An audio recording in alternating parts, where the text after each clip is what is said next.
तैत्तिरीय उपनिषद ब्रह्मानंद वल्ली शांति पाठ।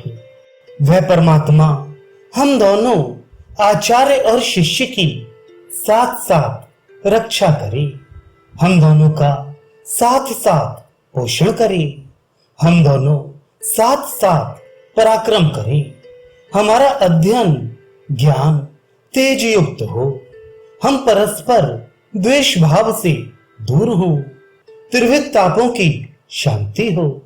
उपनिषद श्रुति में ये कहा गया है कि ब्रह्मवेत्ता साधक पर ब्रह्म को प्राप्त कर लेता है। वह ब्रह्म सत्य ज्ञान स्वरूप और अनंत है। जो साधक परम आकाश में और प्राणियों के हृदय गुहा में सन्निहित उस ब्रह्म को जान लेता है, वह विशिष्ट ज्ञान स्वरूप उस ब्रह्म के साथ समस्त भोगों का उपभोग करता है। निश्चय ही उस परमात्मा से सर्वप्रथम आकाश तत्व प्रकट हुआ, तदनंतर आकाश से वायु, वायु से अग्नि, अग्नि से जल और जल से पृथ्वी तत्व उत्पन्न हुआ। पृथ्वी से औषधियां और औषधियों से अन्न प्राप्त हुआ। अन्न से पुरुष वृद्धि को प्राप्त हुआ। पुरुष निश्चय ही उस अन्न के रस स्वरूप में है।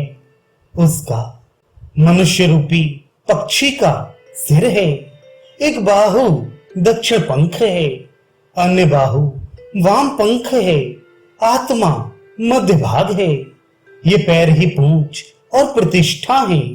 उसी विषय में ये श्लोक उल्लिखित है। वे सभी प्राणी अन्न से ही उत्पन्न होते हैं, जो पृथ्वी के आश्रय में स्थित हैं। अन्न से ही वे जीवित रहते और अंत में अन्न में ही विलीन हो जाते हैं। अन्न ही सभी तत्वों में श्रेष्ठ है, इसलिए यह सर्वौषधि रूप कहा गया है। जो अन्न रूपी ब्रह्म की उपासना करते हैं, वे पुरुष संपूर्ण अन्न को प्राप्त करते हैं। अन्न ही सभी तत्वों में श्रेष्ठ है, इसीलिए यह सर्वौषधि रूप कहा गया है। अन्न से ही समस्त प्राणी उत्पन्न होते हैं। प्राणियों की वृद्धि अन्न से ही होती है। प्राणियों द्वारा अन्न खाया जाता है और अन्न भी प्राणियों को खाता है, इसलिए वह अन्न कहा जाता है। उस अन्न रस युक्त देह से भिन्न इस देह के अंदर प्राण रूप आत्मा पूर्ण रूप से व्याप्त है। ये प्राण रूप आत्मा निश्चय ही पुरुष के आकार का है। पुरुष की आकृति में व्याप्त होने से ये पुरुष के ही आकार का है। उस प्राणगत देह का प्राण ही सिर है। व्यान दाहिना पंख है, अपान वाम पंख है, आकाश उस देह का मध्य भाग है और पृथ्वी उसका पुच्छ एवं आधार भाग है। ये श्लोक उस प्राणगत देह के विषय में है। जो देवगण, मनुष्य और पशु आदि प्राणी हैं, वे प्राण के आश्रय से ही चेष्टा करते हैं, क्योंकि प्राण ही समस्त प्राणियों की आयु है। अतः ये सभी प्राणियों का जीवन है। जो प्राण रूप ब्रह्म की उपासना करते हैं, वे पुरुष दीर्घायु को प्राप्त करते हैं।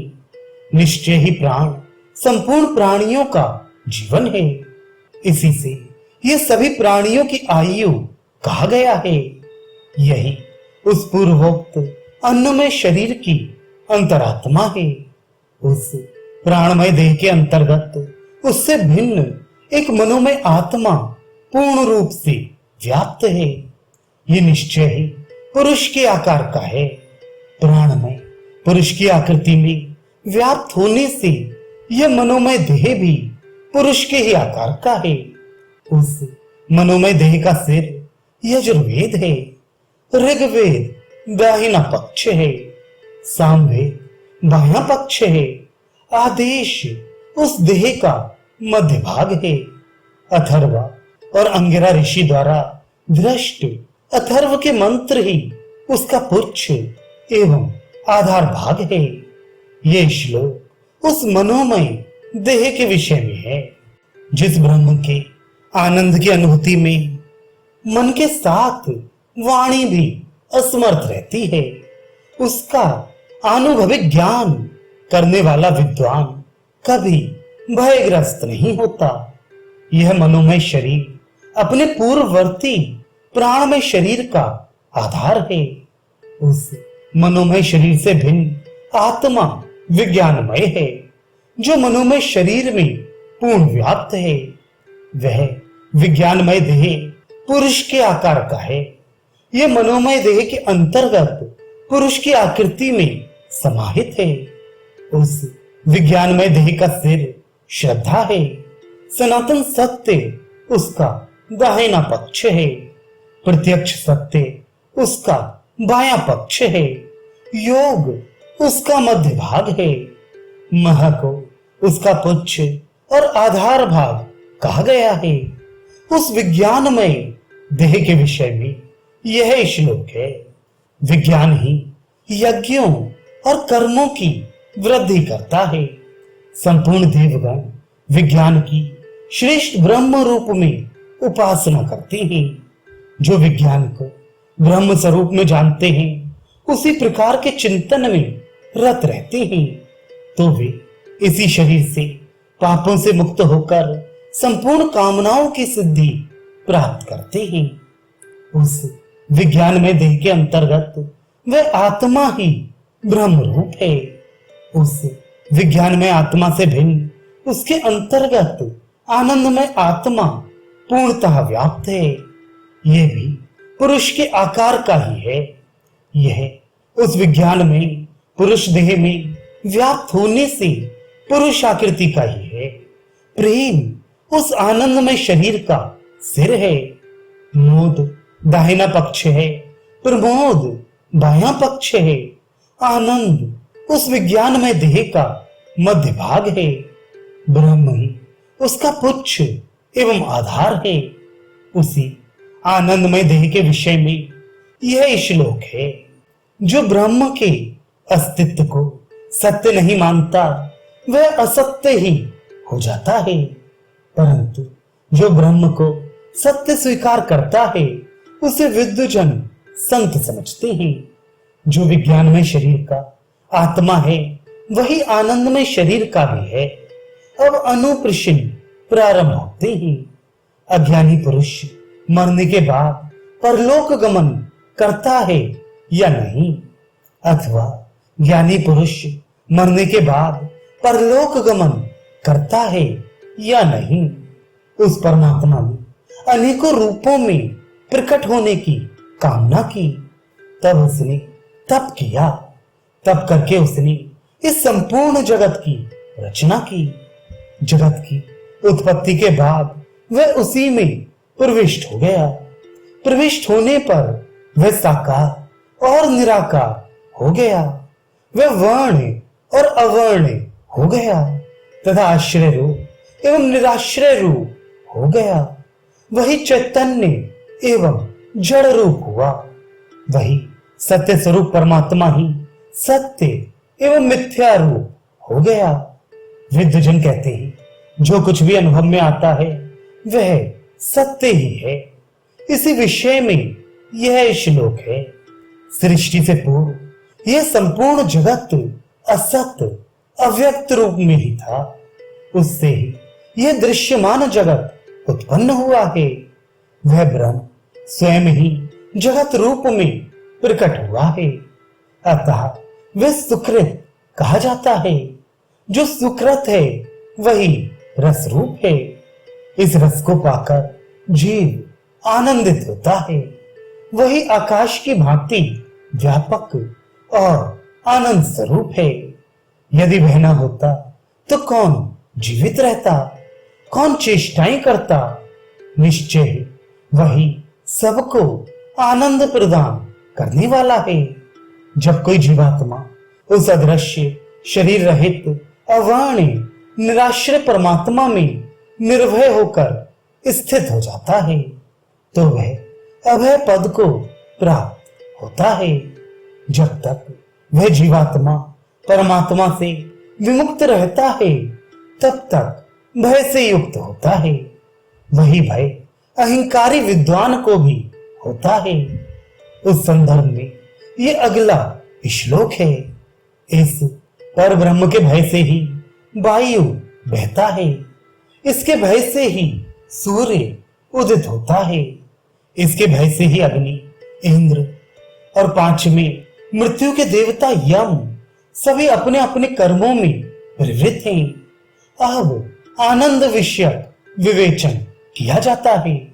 कोई सदाचारी युवक जो वेदों के अध्ययन से युक्त हो, सुदृढ़ अंगों वाला, बलिष्ठ, व्यवहार कुशल हो, साथ ही उसे समस्त वैभव से परिपूर्ण पृथ्वी प्राप्त हो जाए, तो यह इस मनुष्य का एक आनंद है जो मनुष्य लोक के स आनंद है। वह मानव गंधर्व के एक आनंद के तुल्य है। वे शुद्ध अंतःकरण वाले क्षत्रिय मनुष्य को स्वाभाविक रूप से प्राप्त है, जो मानव गंधर्व के सौ आनंद हैं। वे देव गंधर्व के एक आनंद के तुल्य हैं। वह कामना रहित क्षत्रिय मनुष्य को स्वाभाविक रूप से प्राप्त है। जो देव गंधर्व के सौ आनंद हैं, वह पृथ्वीलोक को प्राप्त हुए पितरों के एक आनंद के तुल्य है। वह कामनाओं से विरक्त क्षत्रिय मनुष्य को सहज ही प्राप्त है।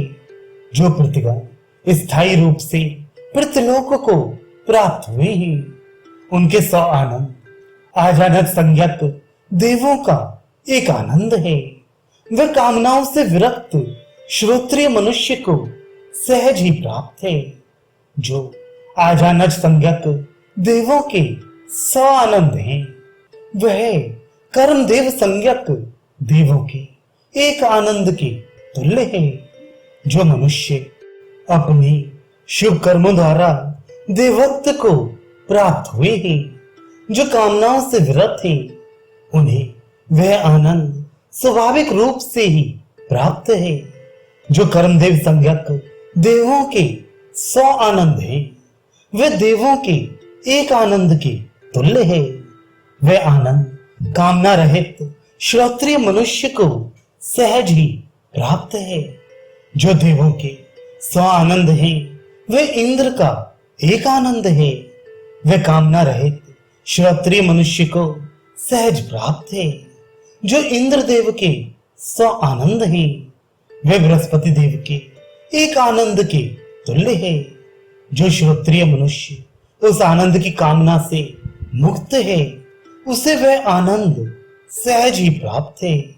जो देव प्रजापति के सौ आनंद हैं, वह ब्रह्मा के एक आनंद के तुल्य है। जो श्रोत्रिय मनुष्य उस आनंद की कामना भी नहीं रखता, उसे वह आनंद सहज ही प्राप्त है। जो ब्रह्म इस मनुष्य में है, वही सूर्य में भी है। जो साधक इस रहस्य को जान लेता है, वे इस लोक से जाते हुए अन्नमय आत्मा को प्राप्त कर लेता है। वह इस प्राण में मनोमय, विज्ञानमय और आनंदमय आत्मा को भी प्राप्त कर लेता है। उसी के विषय में यह श्लोक है। जिस ब्रह्मानंद की अनुभूति में मन के साथ वाणी असमर्थ रहती है, उसका बोध करने वाला विद्वान कभी भयग्रस्त नहीं होता। विद्वजनों को इस बात की चिंता संतप्त नहीं करती कि उन्होंने श्रेष्ठ कर्म क्यों नहीं किया, उन्होंने पाप कर्मों को क्यों किया। जो विद्वान पाप पुण्य दोनों ही कर्मों को जानता है, वह पापों से अपनी रक्षा करता है। जो विद्वान पाप पुण्य दोनों ही कर्मों के बंधन को जानता है, वह दोनों ही कर्मों में आसक्त ना होकर अपनी रक्षा करता है। यह उपनिषद वाणी है।